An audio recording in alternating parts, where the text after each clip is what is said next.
Hello dear students, welcome to you my online classes and I am Dr. D.L. Kumar, biology faculty. Now today we discuss parthenogenesis या virgin birth. In previous video we discuss classification of apomixis and now today we discuss parthenogenesis. Parthenogenesis asexual reproduction का एक next type अपन मान सकते हैं। तो parthenogenesis जो है asexual reproduction का एक प्रकार है। चलिए अपन बात करें पार्थिनोजेनेसिस। पार्थिनोजेनेसिस को हम वर्जिन बर्थ भी कहते हैं। वर्जिन बर्थ यानी कुंवारी कन्या द्वारा शिशु को जन्म देना, बिना विवाह के ही शिशु को जन्म देना पार्थिनोजेनेसिस कहलाता है। पार्थिनोजेनेसिस जो वर्ड है वो दो वर्डों से बना है, पार्थिनोज एंड जेनेसिस। पार्थिनोज मीन्स है वर्जिन यानी कुंवारा या without marriage virgin, and genesis means है बर्थ या ओरिजिन यानी बिना विवाह के ही या कुंवारी कन्या द्वारा ही किसी शिशु को जन्म देना पार्थिनोजेनेसिस कहलाता है। पार्थिनोजेनेसिस में फीमेल गैमेट से बिना फर्टिलाइजेशन के सीधे एम्ब्रियो या शिशु का जन्म होगा, इसे हम पार्थिनोजेनेसिस कहते हैं। तो पार्थिनोजेनेसिस को हम वर्जिन बर्थ कहते हैं। It is clear. नेक्स्ट अपन बात करें, parthenogenesis was discovered by bonnet. Parthenogenesis की जो डिस्कवर है वो बोनेट ने की थी and first use of parthenogenesis, जो पार्थिनोजेनेसिस है इसका जो फर्स्ट यूज है वो ओवेन ने किया था। तो discovered Bonnet and first use Owen. It is clear. हम सिंपल लैंग्वेज में समझें पार्थिनोजेनेसिस है क्या, तो मेगा स्पोर मदर से, जिससे मेगा स्पोर डेवलप होंगे, तो मेगा स्पोर मदर सेल जो कि डिप्लॉइड है उसमें मियोसिस हुआ जिससे मेगा स्पोर बने। मेगा स्पोर जो कि हैप्लॉइड हुए क्योंकि क्या हो गया, मियोसिस हो गया, तो 4 मेगा स्पोर बनेंगे। 4 मेगा स्पोर में से केवल एक मेगा स्पोर एम्ब्रियो सेक बनाएगा जो एक्टिव है, और 3 जो डीएक्टिव मेगा स्पोर है वो क्या हो जाएंगे, डेस्ट्रॉय हो जाएंगे। तो जो एम्ब्रियो सेक डेवलप हो रहा है वो हैप्लॉइड है और उसमें सारे के सारे जितनी भी जो सेल होगी वो क्या होगी, हैप्लॉइड होगी। उसकी एग सेल से या अपन यूं कहें कि फीमेल गैमेट से बिना फर्टिलाइजेशन के किसी भी मेल गैमेट से उसका फर्टिलाइजेशन नहीं होगा, बाकी डायरेक्टली जो फीमेल गैमेट है वो सीधे एम्ब्रियो डेवलप कर देगा और उसी से शिशु का डेवलपमेंट हो जाएगा। इसे ही हम क्या कहेंगे भी, पार्थिनोजेनेसिस। तो देखिए आपने प्लांट्स में देखा होगा ये फीमेल गैमेटोफाइट होता है जिसमें ये एग सेल होती है, ये सिनिग्रिड सेल होती है, ये सेंट्रल सेल होती है और ये एंटीपोडल सेल होती है। ये 3 एंटीपोडल सेल हो गई। ये एक मध्य वाली या इसे अपन सेंट्रल सेल कहते हैं जिसमें 2 न्यूक्लियस होते हैं। ये एक एग सेल है और ये 2 सिनिग्रिड सेल है। ठीक है, तो ये इस प्रकार से जो अपन बात करें एम्ब्रियो सेक है और इसे अपन फीमेल गैमेटोफाइट कहते हैं। फीमेल गैमेटोफाइट जो है 7 सेल और 8 न्यूक्लियस है। 7 सेल में 3 सेल ये हो गई, 1 सेल ये हो गई और 3 सेल ये हो गई, तो 3, 1 और 7 सेल हो गई। और न्यूक्लियस 8 है, 1 2 3 4 5 6 7 8, तो 8 न्यूक्लियस और 7 सेल होती है। तो इससे ये जो है एग सेल है, इस एग सेल से क्या मिलेगा, मेल गैमेट मिलता है और जाइगोट डेवलप होता है और क्या बनता है भी, एम्ब्रियो डेवलप होता है। परंतु यहां फर्टिलाइजेशन नहीं हो रहा है। विदाउट फर्टिलाइजेशन के इस एग सेल से ही डायरेक्ट क्या बन रहा है, एम्ब्रियो बन रहा है और शिशु का डेवलपमेंट हो रहा है। इस तरीके के अपन जो रिप्रोडक्शन होगा उसे हम क्या कहेंगे, पार्थिनोजेनेसिस। It is clear. अब अपन बात करें टाइप्स ऑफ पार्थिनोजेनेसिस। पार्थिनोजेनेसिस के प्रकार, पार्थिनोजेनेसिस के 3 मेन टाइप है। First type accidental, second natural या इसे अपन नॉर्मल कहते हैं, और थर्ड है अपना आर्टिफिशियल या इंड्यूस्ड पार्थिनोजेनेसिस। तो तीन मेन टाइप है पार्थिनोजेनेसिस के। फर्स्ट टाइप है एक्सीडेंटल, सेकंड नेचुरल और आर्टिफिशियल। फर्स्ट अपन बात करें एक्सीडेंटल पार्थिनोजेनेसिस, क्या होता है, कभी कभी कुछ जनरेशन जो होती है, कुछ जो अपनी स्पीसीज होती है, उनमें कभी कभी पार्थिनोजेनेसिस द्वारा रिप्रोडक्शन हो जाता है। बाकी नॉर्मल सेक्सुअल रिप्रोडक्शन से रिप्रोडक्शन होता है, यानी सेक्सुअल रिप्रोडक्शन होता है, और कभी कभी पार्थिनोजेनेसिस से रिप्रोडक्शन हो जाता है, उसी को अपन क्या कहते हैं, एक्सीडेंटल। तो देखिए एग सेल या फीमेल गैमेट से कभी कभी विदाउट फर्टिलाइजेशन के हैप्लॉइड एम्ब्रियो डेवलप हो रहा है, इसे अपन क्या कहेंगे भी, एक्सीडेंटल। नेचुरल अपन बात करें या जनरल अपन बात करें तो एग सेल या फीमेल गैमेट से सामान्य रूप में हैप्लॉइड एम्ब्रियो डेवलप हो, तो अब कभी कभी उसमें सेक्सुअल रिप्रोडक्शन हो और ज्यादातर क्या हो, पार्थिनोजेनेसिस के द्वारा ही रिप्रोडक्शन हो, तो उसे अपन क्या कहेंगे, नेचुरल पार्थिनोजेनेसिस, या अपन इसे कहेंगे नॉर्मल पार्थिनोजेनेसिस। तो सामान्य कंडीशन में उसमें अक्सर क्या होगा भी, पार्थिनोजेनेसिस द्वारा ही रिप्रोडक्शन होगा, उसे अपन क्या कहेंगे, नेचुरल। अब नेचुरल के दो टाइप है, एक है ऑब्लिगेटरी और एक है भी फैक्यूलेटिव। ऑब्लिगेटरी की अपन बात करें कि ऑब्लिगेटरी पार्थिनोजेनेसिस किसे अपन कहेंगे, तो देखिए ओनली फीमेल गैमेट्स या एग सेल्स। देखिए अपन जो भी ये पढ़ा अपन ने फीमेल गैमेटोफाइट पढ़ा, यहां एग सेल है, एंटीपोडल सेल है, सिनिग्रिड सेल है, इनसे नहीं, केवल और केवल एग सेल से ओनली, या फिर ओनली फीमेल गैमेट से विदाउट फर्टिलाइजेशन के क्या हो, हैप्लॉइड एम्ब्रियो डेवलपमेंट हो, तो उसे अपन क्या कहेंगे, ऑब्लिगेटरी पार्थिनोजेनेसिस। इट्स क्लियर, यानी अदर जो सेल है उनसे एम्ब्रियो डेवलपमेंट नहीं होगा, केवल और केवल ओनली फीमेल गैमेट से या एग सेल से विदाउट फर्टिलाइजेशन के एम्ब्रियो डेवलपमेंट होगा, तो उसे अपन क्या कहेंगे, हैप्लॉइड एम्ब्रियो डेवलप होगा, तो उसे अपन कहेंगे ऑब्लिगेटरी पार्थिनोजेनेसिस। अब ऑब्लिगेटरी पार्थिनोजेनेसिस के टू टाइप है मेनली, पहला है एसाइक्लिक या complete parthenogenesis, and second cyclic या इनकम्प्लीट पार्थिनोजेनेसिस। हम बात करें, देखो बेटा, साइक्लिक या कंप्लीट, यानी कंप्लीट रूप से, जब पूर्ण रूप से उसमें क्या हो, पार्थिनोजेनेसिस हो, कभी भी कोई सेक्सुअल रिप्रोडक्शन नहीं हो, उसकी सारी जो पीढ़ियां हैं या जो सारी जनरेशन है वो सभी पार्थिनोजेनेसिस से ही डेवलप हो, सेक्सुअल रिप्रोडक्शन का कोई स्थान नहीं हो, उसे अपन क्या कहेंगे, एसाइक्लिक या कंप्लीट पार्थिनोजेनेसिस। तो देखिए our generation develop only parthenogenesis, सारी की सारी जो जनरेशन है वो किससे डेवलप होगी, पार्थिनोजेनेसिस से। Asexual reproduction absent, asexual reproduction क्या होगा, एब्सेंट होगा, कभी भी कोई भी जनरेशन एसेक्सुअल रिप्रोडक्शन से डेवलप नहीं होगी। Male parents absent, male parents बिल्कुल एब्सेंट रहता, होता ही नहीं है, इसके जीवन में कोई मेल पेरेंट्स नहीं है। जो जो एसाइक्लिक या कंप्लीट पार्थिनोजेनेसिस जिन लिविंग ऑर्गेनिज्म में होगा उसमें मेल जो पेरेंट्स है वो होता ही नहीं है, उसके जीवन में उसका कोई स्थान नहीं है, केवल और केवल फीमेल पेरेंट्स होगा।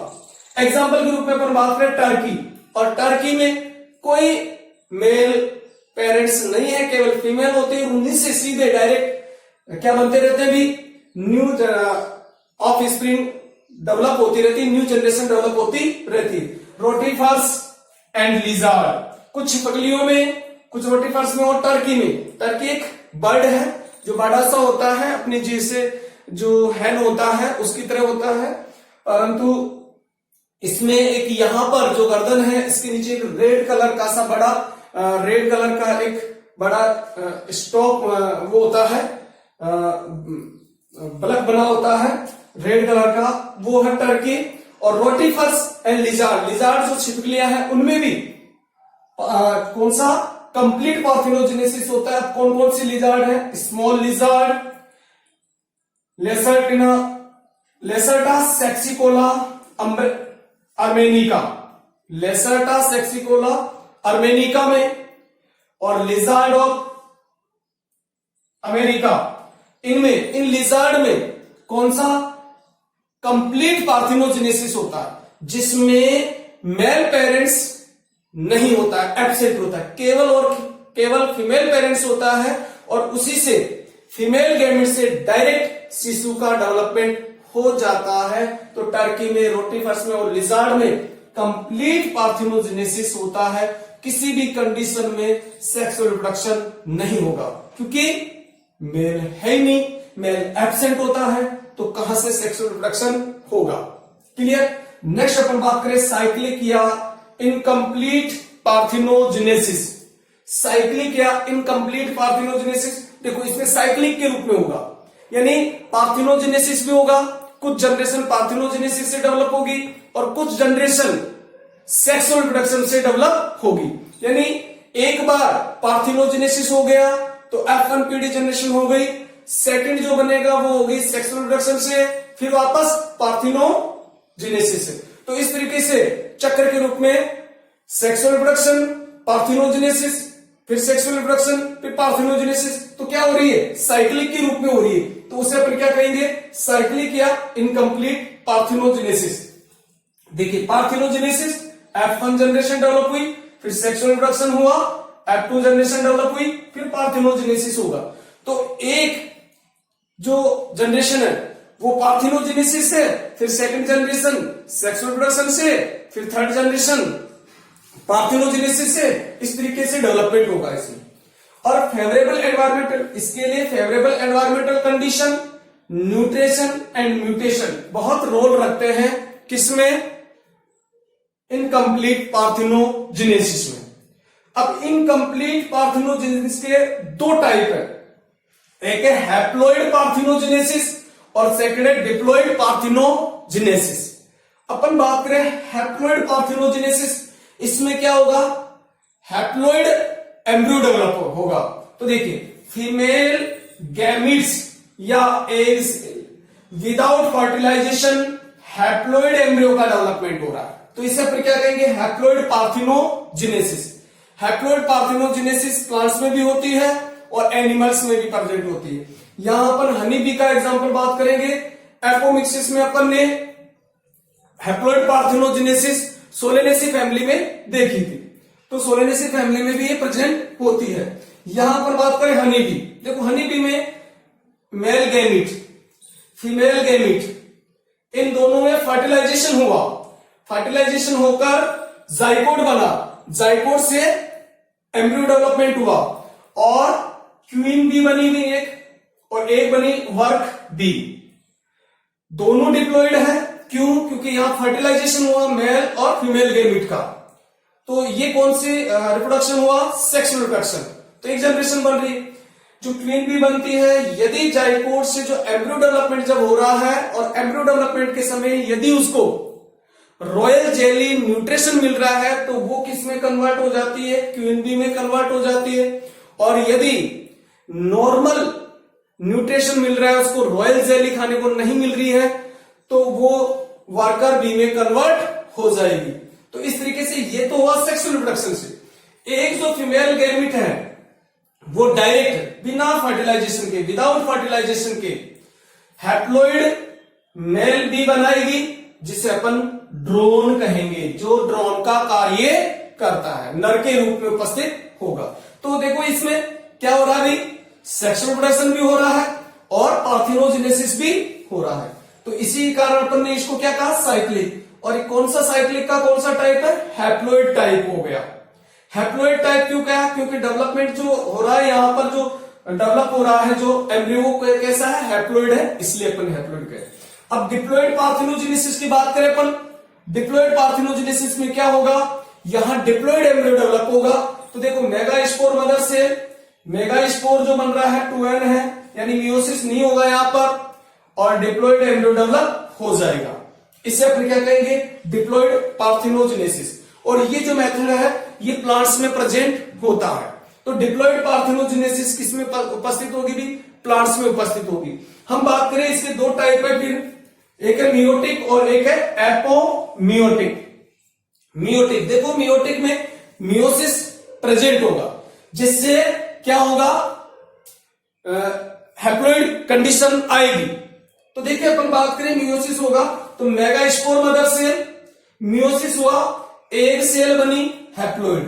परंतु इसमें जो है डिवीजन देखो, जब मियोसिस होता है तो पहले कैरियोकाइनेसिस होता है, जिससे 2 डॉटर न्यूक्लियस सेल में प्रेजेंट बन जाते हैं, और उसके बाद साइटोकाइनेसिस होती है, जिससे दोनों न्यूक्लियस के बीच एक सेल वॉल डेवलप हो जाती है और 2 डॉटर सेल बन जाती है। परंतु इसमें यहां पर जो मियोसिस हो गया, कैरियोकाइनेसिस हो गया और डबल न्यूक्लियस 2 डॉटर न्यूक्लियस बन गए। अब वहां जो साइटोकाइनेसिस है वो नहीं हो रहा है, और सीधे वो जो डबल न्यूक्लियस है वो वापस फ्यूज हो जाएगी और डिप्लॉइड एग सेल बन जाएगी, यानी वापस फ्यूज हो रहे हैं। मियोसिस हो रहा है परंतु वापस न्यूक्लियस फ्यूज हो रहे हैं और डिप्लॉइड एग सेल बन गई, वापस 12 हो गई सेल, और उससे फिर सीधे डायरेक्ट क्या बन रहा है अभी, विदाउट फर्टिलाइजेशन के डिप्लॉइड एम्ब्रियो का डेवलपमेंट हो रहा है। इस कंडीशन को अपन क्या कहेंगे, मियोटिक पार्थेनोजेनेसिस। अब बात करें एपोमियोटिक, यानी वहां पर मियोसिस एब्सेंट रहेगा यहां पर। तो देखिए मेगास्पोर मदर से विदाउट मियोसिस से मेगास्पोर बन गए। मेगास्पोर कैसे है, 2n, और उससे क्या बनेगी, 2n एग सेल बनी, यानी जो एम्ब्रियो सेल बन रहा है वो भी 2n है, और जितनी भी उसके अंदर एग सेल है, यानी ये भी 2n है, ये भी 2n है, सारी 2n है, डिप्लॉइड है सारी सारी, क्योंकि मियोसिस हुआ ही नहीं। तो अब इस एग जो 2n सेल है, इस एग सेल से सीधे डायरेक्ट क्या हो रहा है, एम्ब्रियो डेवलपमेंट हो रहा है। इस कंडीशन को अपन क्या कहेंगे, apomeiotic diploid parthenogenesis. It is clear. तो अपन अब सेकंड टाइप बात करें, ऑब्लिगेटरी जो नेचुरल था उसका फर्स्ट टाइप था ऑब्लिगेटरी, और सेकंड टाइप है फैक्यूलेटिव। फैक्यूलेटिव अपन बात करें, देखिए यहां अपन ने ऑब्लिगेटरी में की कि ओनली फीमेल गैमेट से या एग सेल से विदाउट फर्टिलाइजेशन के एम्ब्रियो डेवलप हो रहा है। फैक्यूलेटिव में क्या होगा, विदाउट फीमेल गैमेट या एग सेल के जो अदर सेल प्रेजेंट है उनके द्वारा जब विदाउट फर्टिलाइजेशन के एम्ब्रियो डेवलपमेंट हो, तो उसे अपन क्या कहेंगे, फैक्यूलेटिव पार्थेनोजेनेसिस। देखिए अपन इसको समझे,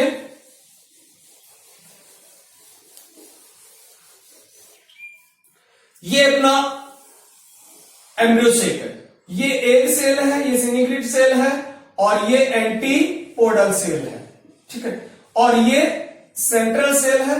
तो ये सेंट्रल सेल हो गया, ये पूरी सेंट्रल सेल हो गई, ठीक है, जिसमें 2 न्यूक्लियस प्रेजेंट है। ये एग सेल का न्यूक्लियस हो गया, ये इनका न्यूक्लियस हो गया। तो देखिए अब अपन फैक्यूलेटरी में जो ऑब्लिगेटरी है उसमें एग सेल से या फीमेल गैमेट से विदाउट फर्टिलाइजेशन के एम्ब्रियो डेवलपमेंट होता है, एम्ब्रियोजेनेसिस होती है। यहां क्या होगा, जो एग सेल है उसके अलावा या फीमेल गैमेट है उसके अलावा अगर सेल उपस्थित है, जैसे एंटीपोडल सेल है, सिनिग्रिड सेल है, इनके द्वारा या सेंट्रल सेल है, इनके द्वारा एम्ब्रियोजेनेसिस होकर एम्ब्रियो का डेवलपमेंट हो, तो उसे अपन क्या कहेंगे, फैक्यूलेटिव पार्थेनोजेनेसिस। क्लियर यहां तक। अब देखिए फैक्यूलेटिव जो पार्थेनोजेनेसिस है ये भी प्लांट्स में प्रेजेंट होती है, एनिमल में इनका जो है उपस्थिति नहीं देखी गई है। हम बात करें इसके 2 टाइप है फिर, हैप्लॉइड एपोगेमी और हैप्लॉइड एंड्रोगेनी। हैप्लॉइड एपोगेमी देखिए सिनिग्रिड और एंटीपोडल सेल से, ये सिनिग्रिड सेल है और ये एंटीपोडल सेल है, इनसे विदाउट फर्टिलाइजेशन के एम्ब्रियो डेवलपमेंट हो, उस कंडीशन को अपन क्या कहेंगे, हैप्लॉइड एपोगेमी। एग्जांपल इसका लीलियम या लीलियेसी फैमिली में इस प्रकार के यानी हैप्लॉइड जो एपोगेमी पार्थेनोजेनेसिस है वो प्रेजेंट होती है। और इसका जो टाइप हैप्लॉइड एपोगेमी है ये अपन ने एपोमिक्सिस में भी बात की थी, ठीक है। नेक्स्ट टाइप अपन बात करें हैप्लॉइड एंड्रोजेनिक। हैप्लॉइड एंड्रोजेनिक में क्या होगा, देखिए एंटर होता है, तो अपन बात करें ये एंथर है, ये टोटल पूरा स्टेमिन है जिसमें फिलामेंट है, ये कनेक्टिविटी है, योजी जिसे अपन कहते हैं कनेक्टिव, और ये एंथर है, 2 एंथर लोब है। इस एंथर में माइक्रोस्पोरेंजियम प्रेजेंट होती है। तो अगर मैं इसकी बात करूं तो इसकी जो टीएस और टीएस अगर अपन देखें तो इस तरीके की टीएस होती है जिसमें 4 माइक्रोस्पोरेंजियम प्रेजेंट होती है, और इन माइक्रोस्पोरेंजियम में पोलन ग्रेन प्रेजेंट होते हैं ये इस तरीके से। इन पोलन ग्रेन से हम न्यूट्रिएंट मटेरियल में कल्चर करके उनसे हैप्लॉइड प्लांटों का डेवलपमेंट अपन आर्टिफिशियल रूप से करें तो उसे अपन कहते हैं हैप्लॉइड एंड्रोजेनिक पार्थिनोजेनेसिस। और प्रोफेसर पंचानन माहेश्वरी ने जो न्यूट्रिएंट मटेरियल है उसमें कल्चर करके, पोलन ग्रेन का कल्चर करके उनसे हैप्लॉइड प्लांटों का डेवलपमेंट किया। तो यह है हैप्लॉइड एंड्रोजेनिक पार्थिनोजेनेसिस। थर्ड अपन फैकल्टेटिव जो कि प्लांट्स में उपस्थित एनिमल्स में प्रेजेंट होती है, और वह है पेइडोजेनेटिक पार्थिनोजेनेसिस। और ये प्लांट्स में नहीं होती है, एनिमल्स में इस तरीके की पार्थिनोजेनेसिस प्रेजेंट होती है, पेइडोजेनेटिक पार्थिनोजेनेसिस। ठीक है, पेइडो मीन्स होता है शिशु, और उन्हीं से न्यू संतान का डेवलपमेंट होना। तो लार्वा अवस्था, देखो एम्ब्रियोजेनेसिस 2 तरीके की होती है। एक होती है एम्ब्रियोजेनेसिस डायरेक्ट जिससे भ्रूण का विकास सीधा हो जाता, एक होता है लार्वा स्टेज रहती है उसमें, और उस लार्वा स्टेज जिसे अपन लार्वा स्टेज कहते हैं उसमें इनडायरेक्ट एम्ब्रियोजेनेसिस होती है, और वो एक शिशु रूप रहता है उनका। तो उस शिशु रूप से ही शिशु का जन्म, उसे अपन क्या कहेंगे, पेइडोजेनेटिक, शिशुओं से ही शिशुओं का जन्म होना, यानी शिशु अवस्था में ही रिप्रोडक्शन करके न्यू शिशुओं का जन्म देने को अपन क्या कहेंगे, पेइडोजेनेटिक पार्थिनोजेनेसिस कहते हैं। देखो इंसेक्ट लार्वा है, एग बनेंगे इससे और न्यू जनरेशन का डेवलपमेंट हो जाएगा। देखो लार्वा खुद ही क्या है, शिशु, अभी अडल्ट नहीं हुआ है, वयस्क नहीं हुआ वो, अभी वो शिशु है। खुद ही शिशु ही वापस क्या करने लग गया, एग देने लग गया, और उन एग से न्यू जनरेशन का डेवलपमेंट या ऑफ स्प्रिंग डेवलप हो रही है। इससे अपन क्या कहेंगे भी, पेइडोजेनेटिक पार्थिनोजेनेसिस।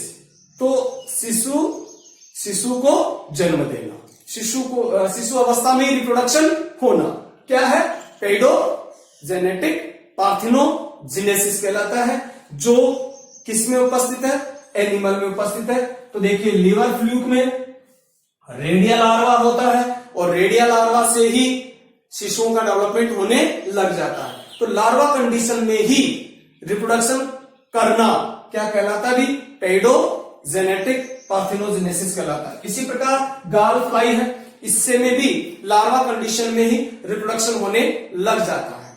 तो ये था भी क्या, पार्थिनोजेनेसिस के 2 प्रकार अपन कर लिए, एक्सीडेंटल और नेचुरल। थर्ड टाइप अपन बात करें, आर्टिफिशियल या इंड्यूस्ड पार्थिनोजेनेसिस। आर्टिफिशियल ये एक टेक्निक मैन मेड या ह्यूमन मेड टेक्निक है, जिसमें मानव के द्वारा कुछ इस तरीके के चेंजिंग किए जाएंगे जिससे फीमेल गैमेट से सीधे विदाउट फर्टिलाइजेशन के एम्ब्रियोजेनेसिस के माध्यम से एम्ब्रियो का डेवलपमेंट करवाया जाएगा।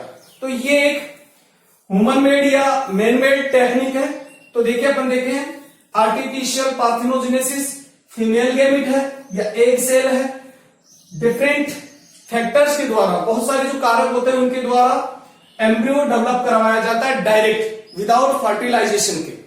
ठीक है, तो इसे अपन क्या कहेंगे, आर्टिफिशियल या इंड्यूस्ड पार्थिनोजेनेसिस। देखिए भी बहुत सारे फैक्टर कौन कौन से हैं, तो फिजिकल, केमिकल एंड स्टिमुल प्रकार के अपन फैक्टर देके फीमेल गैमेट से पार्थिनोजेनेसिस की क्रिया द्वारा सीधे एम्ब्रियो डेवलप करवा सकते हैं। फिजिकल में आयनिक रे, विभिन्न प्रकार की जो आयनिकारी रेडिएशन है, तो रेडिएशन के माध्यम से जैसे cobalt, alpha, beta, gamma, x ray या यूवी रेडिएशन, इनके माध्यम से फीमेल गैमेट को जो फीमेल गैमेट है उसको इन रेडिएशन से क्या करते हैं, रेडिएशन दी जाती है जिससे वो विदाउट फर्टिलाइजेशन के सीधे क्या कर लेता है, एम्ब्रियो का डेवलपमेंट करने लग जाता है। इसी प्रकार बहुत सारे केमिकल है जैसे यूरिया है, फैटी एसिड है, ईथर है, क्लोरोफॉर्म है, पीएच जो न्यूट्रिएंट मटेरियल उसकी पीएच को बदलाव करके अपन उसके द्वारा भी फीमेल गैमेट से विदाउट फर्टिलाइजेशन के सीधे एम्ब्रियोजेनेसिस की क्रिया को प्रेरित कर सकते हैं। तो ये केमिकल है। इसी प्रकार बहुत सारे स्टिम्यूल भी है जैसे प्रीकॉप नीडल चुबाकर अपन नीडल लगा के किसी के, इसी प्रकार इलेक्ट्रिक शॉक देके, इनके माध्यम से भी हम फीमेल गैमेट से विदाउट फर्टिलाइजेशन के सीधे एम्ब्रियो का डेवलपमेंट कर सकते हैं। तो ये बहुत सारे फैक्टर है। तो बहुत सारे फैक्टर जो फिजिकल, केमिकल और इंड्यूशियल फैक्टर, स्टिमुल फैक्टर के द्वारा हम फीमेल गैमेट से विदाउट फर्टिलाइजेशन के सीधे एम्ब्रियो डेवलपमेंट करना क्या कहलाएगा भी, आर्टिफिशियल या इंड्यूस्ड पार्थिनोजेनेसिस कहलाता है। फिजिकल में अपन देखो high temperature, low temperature, high pressure, low pressure, high light, लो लाइट, ये भी एक ऐसे फैक्टर है जिससे हम क्या कर सकते हैं, पार्थिनोजेनेसिस की क्रिया को इंड्यूस कर सकते हैं। तो ये थे भी आर्टिफिशियल पार्थिनोजेनेसिस। तो 3 टाइप अपन ने बात कर लिए, एक्सीडेंटल, नेचुरल और आर्टिफिशियल पार्थिनोजेनेसिस। अब अपन बात करें भी इसकी क्या सिग्निफिकेंस है, पार्थिनोजेनेसिस के सिग्निफिकेंस। देखिए पार्थिनोजेनेसिस एक एसेक्सुअल रिप्रोडक्शन का टाइप है। तो एसेक्सुअल रिप्रोडक्शन या अपन कहें कि जो आर्टिफिशियल रिप्रोडक्शन के अपन ने सिग्निफिकेंस बात किए थे उसी के सिमिलर होंगे। तो वही एक तरीके से पार्थिनोजेनेसिस के भी सिग्निफिकेंस है। फिर भी अपन बात करें यहां पर तो अपन 2 टाइप में बात करेंगे, मेरिट्स एंड डीमेरिट्स। देखिए मेरिट्स अपन देखें एक्स्ट्रा मेथड है, तो रिप्रोडक्शन का एक एक्स्ट्रा मेथड हो गया, यानी सेक्सुअल रिप्रोडक्शन होगा, एसेक्सुअल रिप्रोडक्शन हो रहा है और पार्थिनोजेनेसिस भी होगा। एक एक्स्ट्रा मेथड हो गया लिविंग ऑर्गेनिज्म में। क्लोन, इस रिप्रोडक्शन में जितनी भी जो जनरेशन ऑफ स्प्रिंग बनेगी वो सिमिलर होगी, एग्जैक्टली सिमिलर होगी पेरेंट्स के, तो उसे अपन क्या कहेंगे, क्लोन कहेंगे। मेल पेरेंट्स एब्सेंट, इस प्रकार के पार्थिनोजेनेसिस में मेल पेरेंट्स की रिक्वायरमेंट नहीं होती है। तो ये एक तरीके की ये जो पार्थिनोजेनेसिस है ये यूनिपेरेंटल हो गई, जिसमें फीमेल पेरेंट्स की रिक्वायरमेंट होती है, मेल पेरेंट की रिक्वायरमेंट नहीं होती है। आगे अपन बात करें avoid the wastage of germ plasm. इसमें वेस्ट जो जर्म प्लाज्म में उसका जो वेस्टिंग जो है वेस्टेज बहुत कम होता है, लेस वेस्टेज होता है germplasm. Offspring are exactly similar of parents, जो ऑफ स्प्रिंग जो डेवलप होगी इसमें वो बिल्कुल पेरेंट्स के सिमिलर होगी जो अपन ने बात की। तो ये इसके मेरिट्स है। डीमेरिट्स अपन बात करें तो stop new combination, new combination का डेवलपमेंट नहीं होगा।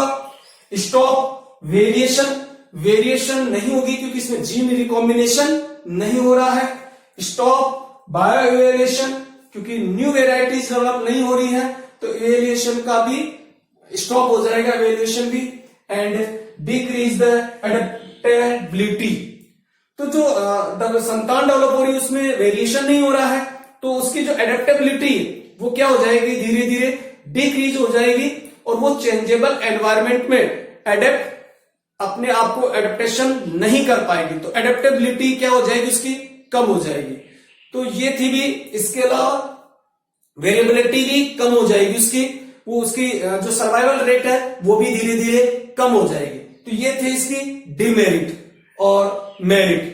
तो अपन ने पार्थिनोजेनेसिस के, यहां पार्थिनोजेनेसिस क्या है भी, वर्जिन बर्थ, यानी सीधे सीधे रूप में अपन समझे कि फीमेल गैमेट से विदाउट फर्टिलाइजेशन के सीधे एम्ब्रियो डेवलपमेंट पार्थिनोजेनेसिस कहलाता है। पार्थिनोजेनेसिस के टाइप्स अपन ने बात किए तो 3 प्रकार अपन ने बात किए, एक्सीडेंटल, नेचुरल और आर्टिफिशियल। नेचुरल के दो प्रकार अपन ने बात की, ऑब्लिगेटरी और फैकुलेटिव। ऑब्लिगेटरी में एसाइक्लिक, साइक्लिक के दो टाइप, हैप्लोइड, डिप्लोइड। डिप्लोइड के टू टाइप, मियोटिक, एपोमियोटिक। और फैकुलेटिव पार्थिनोजेनेसिस जो है उसके थ्री टाइप अपन ने यहां बात की है, haploid apogamy, haploid androgenic and telidogenetic. तो और उसके बाद आर्टिफिशियल पार्थिनोजेनेसिस की और उसके सिग्निफिकेंस अपन ने यहां पर बात की। ओके स्टूडेंट्स, थैंक यू, जय हिंद, जय भारत।